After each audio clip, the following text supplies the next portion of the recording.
Hey guys, what's up? I'm back with a second pickup video. I actually really enjoyed doing the first one, so I thought I'd give it a shot and do a follow-up. I haven't done as much video game hunting as the last one, because the last one was a recap of the whole month. But I did go back to my monthly flea market for the last session of the year, and then I took a little road trip and was able to pick up some games along the way there, so I'm going to show you all that now. First thing I picked up for, I believe it was $3, was a complete in-box Animaniacs on Genesis. It's a really clean copy. The person who I got this from, actually I was a little pissed, because I walked up to this girl's table and she had this sitting right out on the table by itself. So I picked it up, asked her how much she wanted. She said $4.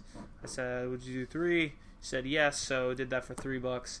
I asked her if she had any more games. She said that she did have some Super Nintendo stuff, but somebody had already come by and bought it, which really irked me for some reason. I don't even know what she had. She could have had nothing, or she could have everything. But in my mind, whenever I miss out on whenever somebody else buys something before me, I always assume that it was fucking, like, you know, the rarest thing ever. Next, I picked up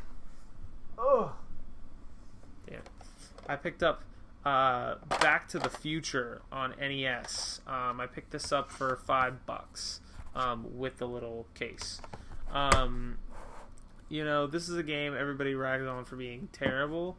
But I have actually seen a few people who say they really enjoy it, and I didn't have it in my collection, so for $5 I thought I'd give it a shot. The one issue I do have, and I don't think you'll be able to see, maybe you can see a little bit, the label's kind of wrinkled. There's like some air bubbles in there, and I don't know if that's from the label coming off and somebody gluing it back down, or something like that, but it's a little annoying. I don't think there's much I can do about it. Next up, I picked up a copy of Sega Sports 2 on the Wii for $1. Okay. First thing is, this is made by Hudson, and Hudson is one of those companies that, especially on newer stuff, when I see them, I try to pick up their stuff. They made a lot of really interesting things for Wii, especially. This is complete, by the way. So whenever I see Hudson, I usually pick stuff up, and I do enjoy. I'm one of those people who does enjoy like Wii Sports and Wii Sports Resort. And what this is essentially, from what I'm seeing here, is just a bunch of mini games, just a bunch of little sports mini games. They have darts, pinochle. I think that's what that is. Oh no,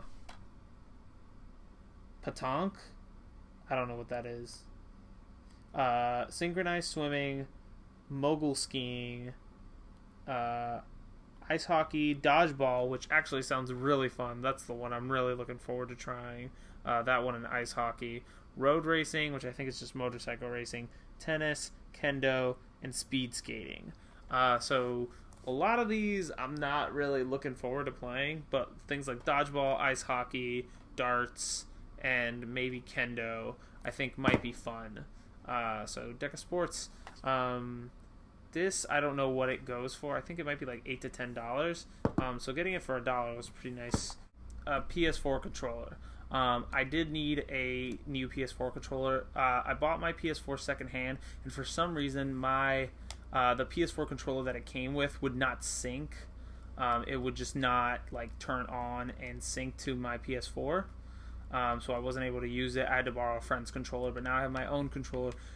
It's in very good shape. Like the analog sticks are fine. They're not chewed up or worn or anything. All the buttons seem to press well. The triggers are good. You know, everything seems to be good, even the touch screen.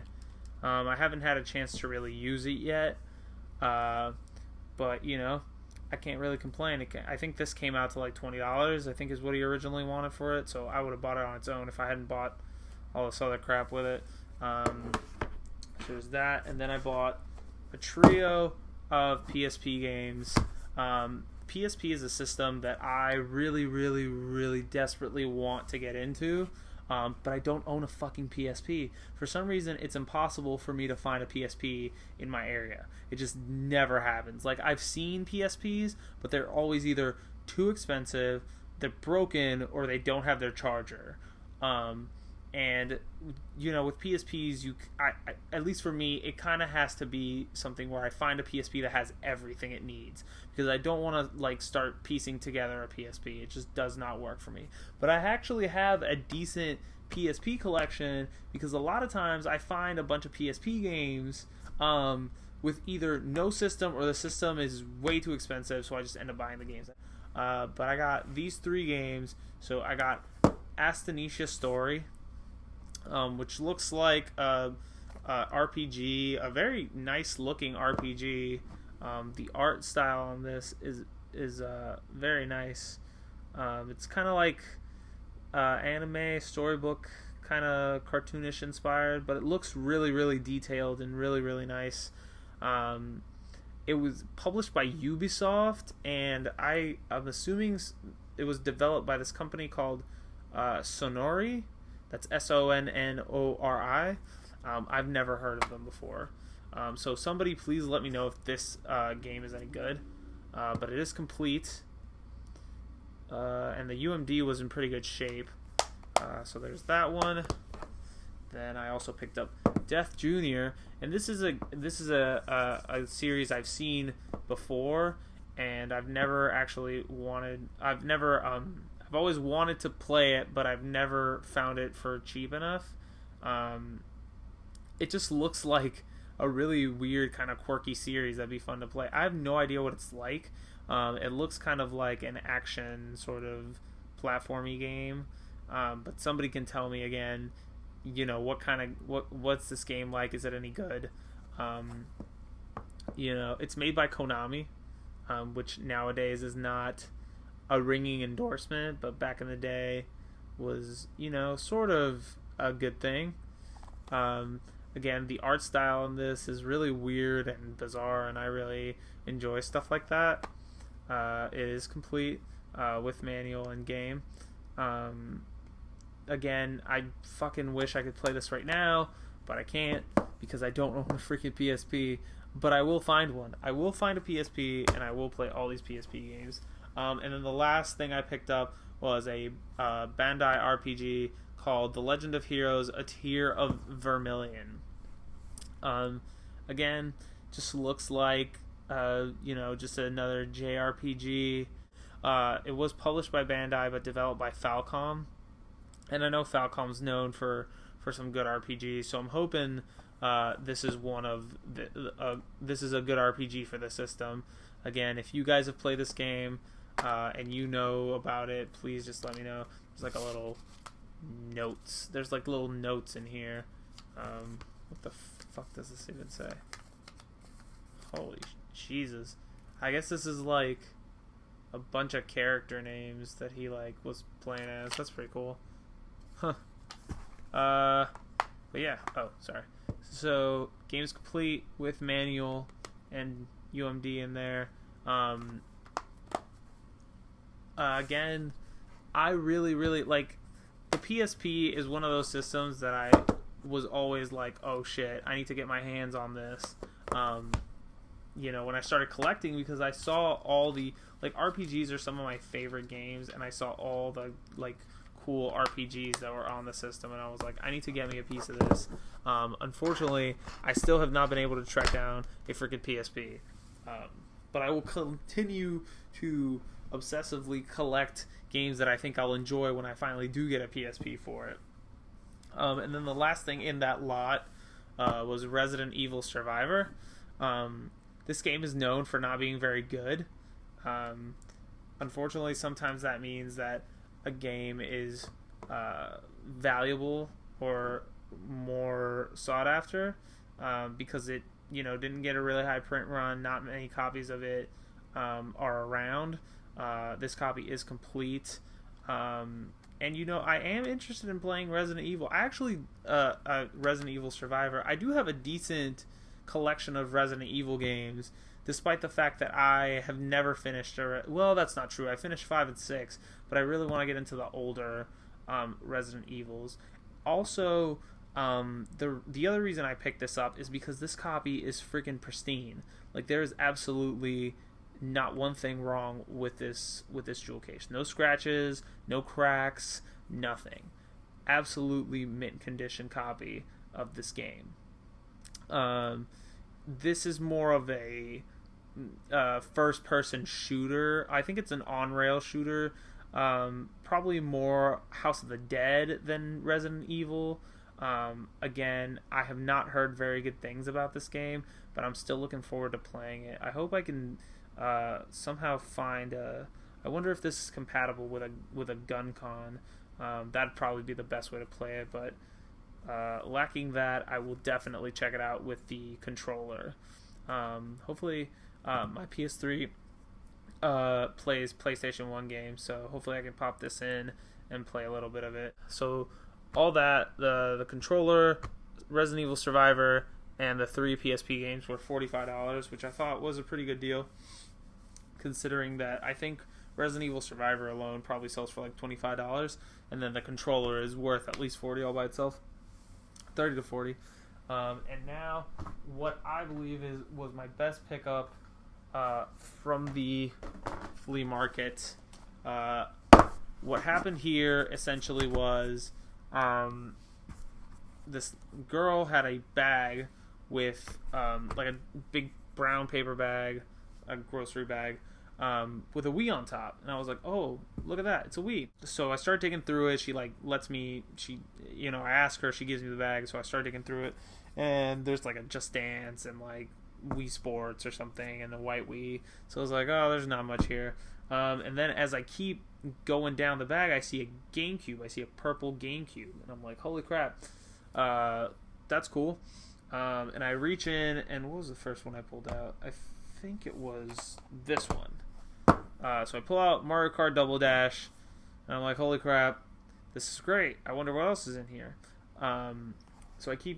So first of all, I open up Double Dash, and initially it was empty.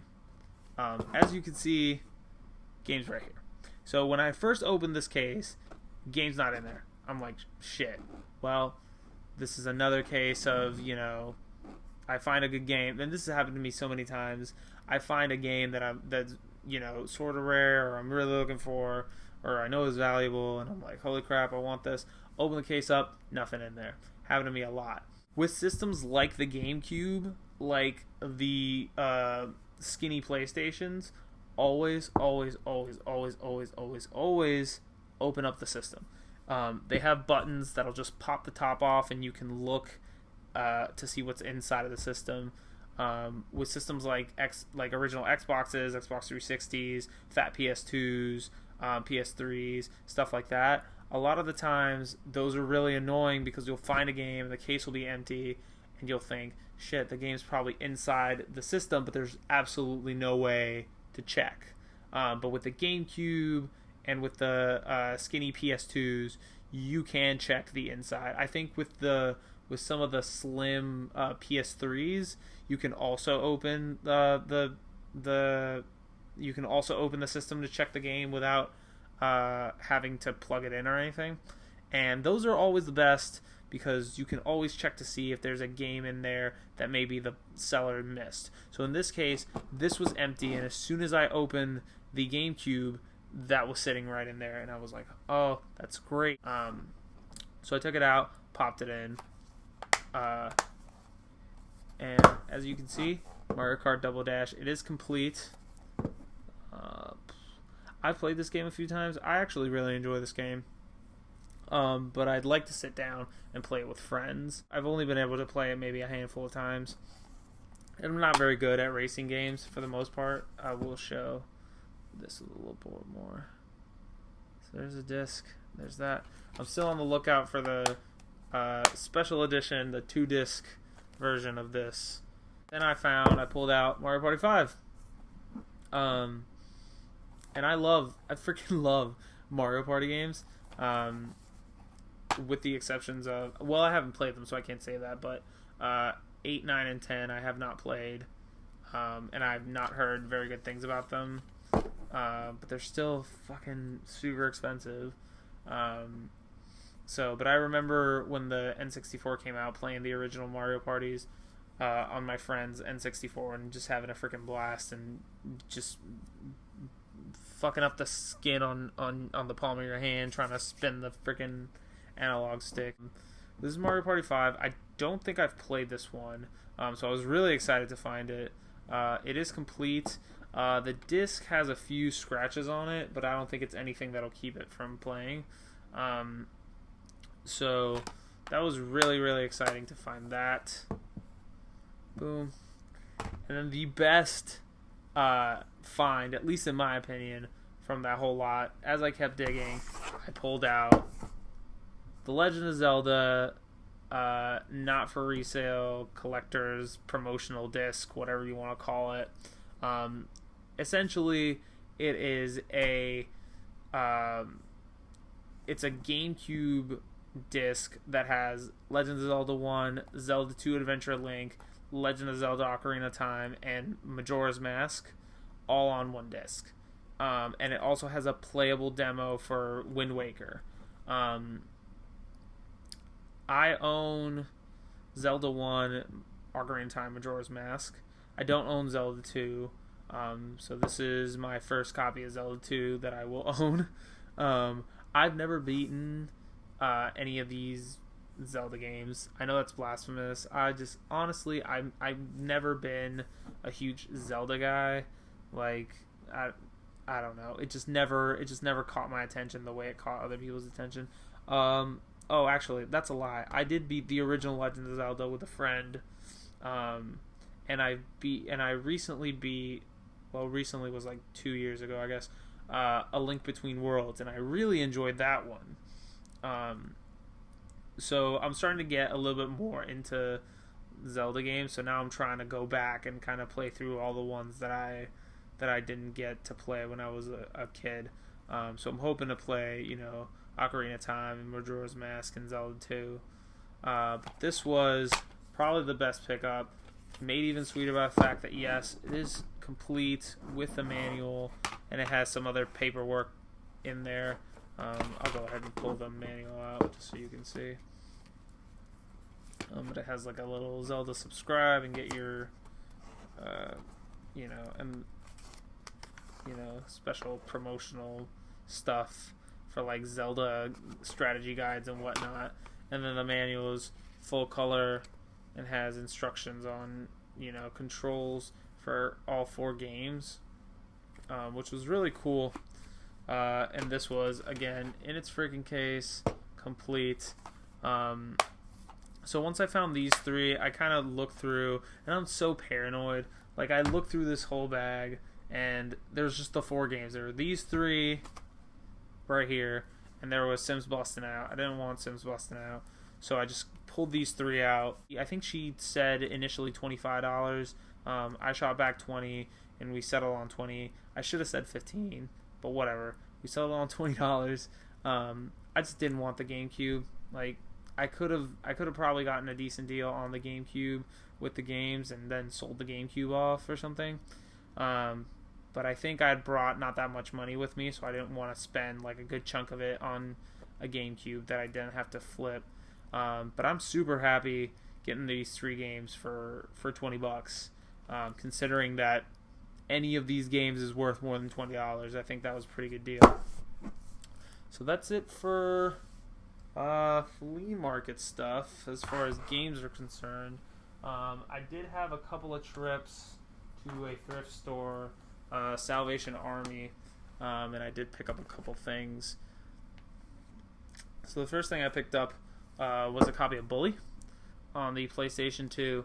I do have a copy of Scholarship Edition on Xbox 360, but I really wanted to pick up the PS2 version. One, because it was the one I originally played when I was in high school. I remember borrowing this game from a friend of mine and playing the crap out of it. I had no idea how good this game would be until I started playing it, and I was hooked. Like, this is probably one of my favorite Rockstar games of all time, if not my favorite Rockstar game of all time. This game is so much fun to play.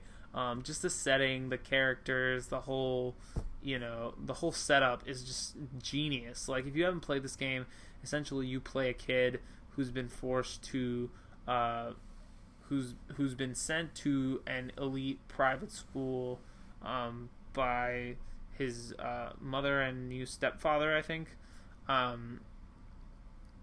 Essentially, you're just a kid who's been forced to go to this really fancy school you don't want to go to, and your teachers are dicks, and the principal's an asshole, and like you just get up to all sorts of shenanigans in only the way Rockstar could do it, making it super fun.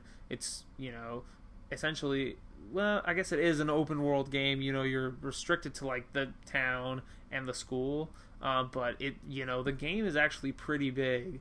You'd think it's not that big at first because you're kind of stuck in the school, but once they kind of let you go out into the larger town, the game really opens up and becomes a great experience.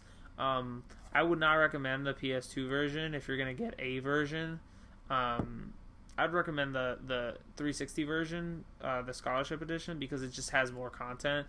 I can't remember from playing through the 360 version if there was any notable like gameplay changes, or if like performance wise it was worse than the PS2 version. I don't know. I played through both of them. I beat the PS2 version, and then I later on beat the 360 version, and I had a blast both times doing it. So it's great. This version of the game, not this version, this copy is complete with, I think it also has, with the poster / map. I think it's also a map, right? Or is it just a poster? Nope, it's a map. Oh, Jesus. So this is, crap, this is never gonna work. So this is pretty much a map of the school and the town. I can't even freaking fit this thing on the goddamn screen. Let's just do this. So it's pretty big, There's a lot to see and do, and there's a lot of like Rockstar always does. There's a bunch of collectible stuff and a bunch of secret things that you want to go and find and do. You can get like alternate costumes and like just fun stuff to keep you playing, even after the main campaign. But if you like games like that, I would highly, highly, highly recommend Bully. It's a really fun experience. My other thrift store pickup, I have two more. I have this copy of Jak and Daxter: The Lost Frontier. Jak and Daxter is another one of those series that I really want to get into. I own Jak 1, 3, and now this. So I'm hoping to start really playing through all of them. When this game came out, I was more of the Ratchet and Clank Sly Cooper kid, not so much the Jak and Daxter kid, which is kind of a shame because I've heard so many good things about this series. This game in particular, I have not heard that much about. I've heard more about the original trilogy, but it looks pretty fun. And then the only other pickup was Siphon Filter 2, a rare PS1 pickup that has all its frickin' discs, because if there's one thing that thrift stores in my area are known for, is having people steal frickin' discs out the cases just to piss me off.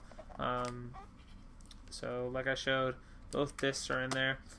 No manual with this one, which is a shame, but for what I paid for it, I don't mind. I think I paid like $3 for it. But Siphon Filter has always been one of those games. I see people on like other pickup shows pick it up all the time. I've never really heard anything about it, but I'm looking forward to playing it. When I finally got it in my hands and I was able to kind of look through the back of the box for all the descriptors and stuff, it looked kind of interesting.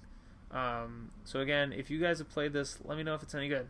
The other big pickups I made was I was on a road trip up to the New England area, and we stopped at a few thrift stores, and I hadn't found anything. And then we made this one last stop at a Savers.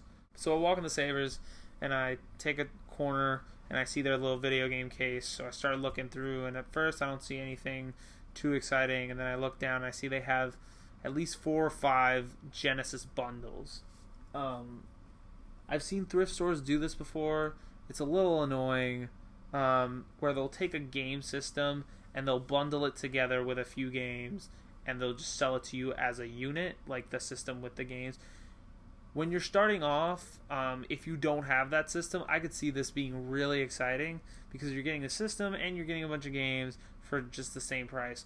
When you already own a bunch of systems, it can be a little annoying because sometimes you don't want the added expense of the system just to get like 1 or 2 games that are in that bundle. Fortunately for me, the price was really good on these, and they were pretty much all games that I needed because, like I said, they were all Genesis bundles, and my Genesis collection is like almost non-existent. So I was really happy to pick up some of these up. So the first bundle I picked up had 4 games in it. Street Fighter 2 Champions Edition. It is complete. This is very nice. Even has its little registration card.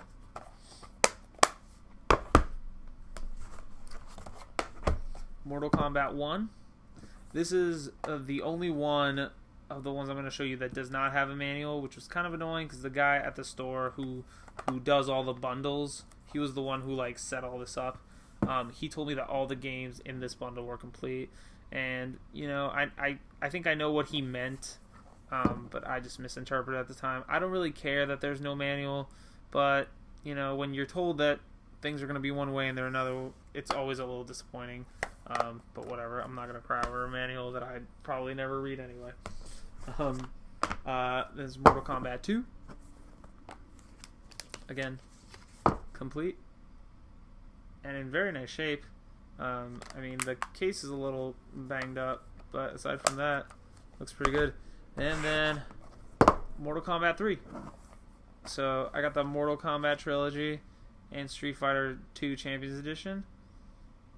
It came with not a regular Genesis, but a At Games Genesis repro system. I've seen these before. I'm not a huge fan. Apparently they're not very good. I will say that I do appreciate one thing about this, is that it does come with 80 built-in games. Don't get too excited because only like 40 of those games are like first-party Genesis titles. The other like 40 or 30 are just terrible bullshit games that aren't really games anyway. Like Mahjong and Sudoku Quiz and, you know, shit like that. It's supposed to come with 2 wireless controllers. It did not have his wireless controllers, which I don't really care because apparently those wireless controllers are fucking terrible. But it did come with a little 6-button discount Radio Shack controller, which does have a turbo feature. It does work. And I kind of like it just because it's my only 6-button Genesis controller. But, you know, I really just got this bundle for the games, not really for the system or the controller.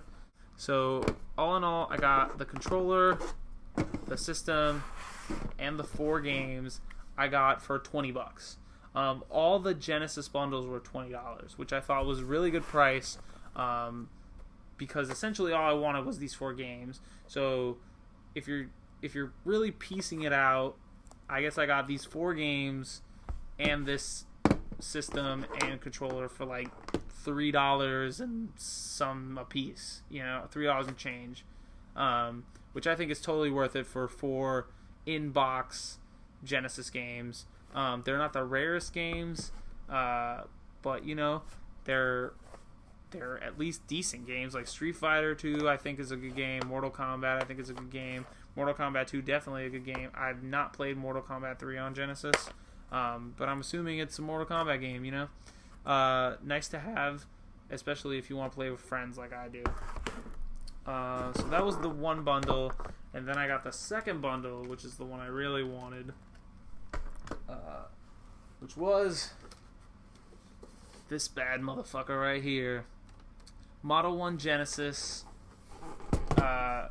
which I love. Of the 3 Model Genesis, this is my favorite model. I think it looks the coolest. It's big and bulky, and it looks like it's from the frickin' future with its frickin' Knight Rider light up here and just Genesis emblazoned on the front. Just the shape of it, like the color scheme with this little red line right here, black and gray. I just love it. I think this is definitely my favorite Model Genesis. I have a Model 2 that I don't know if I'm going to hold on to because I'd like to keep this model, but I'm not sure. So it was this. It came with 2 Genesis controllers, which I don't have on me right now. All the hookups. Oh, this came with its hookups as well. But all the hookups, 2 Genesis controllers, and 4 games, which I'm going to show you right now, and I'll show you why I really wanted this bundle. So the 4 games it came with are another copy of Street Fighter II Champion Edition, Bart vs. Space Mutants, which I've been hearing about for forever and kind of want to check out, Home Alone on Genesis, which is a terrible game, I've heard. But maybe I'll give it a play. And then essentially the reason that I got this bundle, I saw this game. So the Genesis bundles were in these clear plastic bags, and I saw this game, and I thought that it was something cool. And I looked it up, and it was, and that's Cheeky Cheeky Boys. So let me get a close up of that. So this is Cheeky Cheeky Boys. It's essentially, I played a little bit of it. It was really fun. It's I can't even tell if you'd be able to read that like that, maybe like this. I don't know. But what it essentially, it'd be like this. What it essentially is a sort of side-scrolling action platformer starring these 2 little brothers. It's arcade. It was originally our arcade machine that got a home port. The one thing that sucks about the Genesis port is that the original arcade had 2-player cooperative play. The Genesis version doesn't have that. Whatever. But they do let you play as either one of the 2 main characters. This game goes for Kart only. Unfortunately, it was Kart only. But Kart only, this game goes for around $30 to $35, I believe. At least that's what I saw on eBay. The sold listings were going for. So this game alone, this was another $20 bundle. So the 4 games, including Cheeky Cheeky Brothers, the Model 1 Genesis with 2 controllers and all the hookups was $20, which I thought was a freaking steal, because a Model 1 Genesis with 2 controllers and all the hookups by itself will definitely run you more than $20. It'll be like $40 or $50. Then add this like $30 to $35 game on top of it, and you're already looking at, in my opinion, for those things, if I were to buy them retail, I'd probably, even if you got a good deal, you're probably spending no less than like $60, $70. So I thought for $20 that was really good. There was a third bundle that I almost got, and I think it was another Model 1 Genesis. I don't remember if it had 2 controllers, but it was another Model 1 Genesis, and it had Tailspin, Streets of Rage, and I can't remember the last game. But it wasn't anything insane that I can recall. It may have been another Mortal Kombat, actually. It may have been a loose Mortal Kombat. I have no idea. But I just stuck with these 2 because they had the games that I really wanted, and I wasn't sure if I wanted to have a third freaking Genesis console on my hands that I'm going to have to see what I do about. But really, I was really happy with the pickup. I think I spent like $42 total, which in my opinion is just a great deal. That's probably what you'd pay for, again, that's probably just what you'd pay for the Model 1 Genesis with the 2 controllers and all the hookups. So to get 8 games out of it, 2 systems, 3 controllers for $40. I thought was really good. Thanks again for watching, guys. Hopefully this video is a little less rambly. I'm sure I rambled on because that's just what I do. But so far November has been pretty good with the video game pickups. So here's hoping that it keeps on rolling. Once again, if you guys have any suggestions of which games I should play first, which ones are good, which ones are not good, tell me some of your scores this month. Tell me some of what you picked up. If you guys enjoy these types of videos, let me know. It's not normally what we do, but they're easy to make, and they'll fill in the time when we just don't have time to film some of our Let's Plays. So if you guys enjoy, let me know. I've picked up a ton of stuff over the years that I've been doing this, and I definitely could do more videos on some of the rare things that I found or some of my best scores. So if you guys would like to see some of that, feel free to leave a comment down below. And as always, like the videos, subscribe, and then you'll be notified of when our newest videos come out. But the best thing you could do is just share. If you enjoy the video, please share with somebody else you think might enjoy these kinds of videos. But aside from that, please give us a thumbs up, subscribe, and please leave a comment. We'd love to hear from you guys. Thank you so much. Have a good one.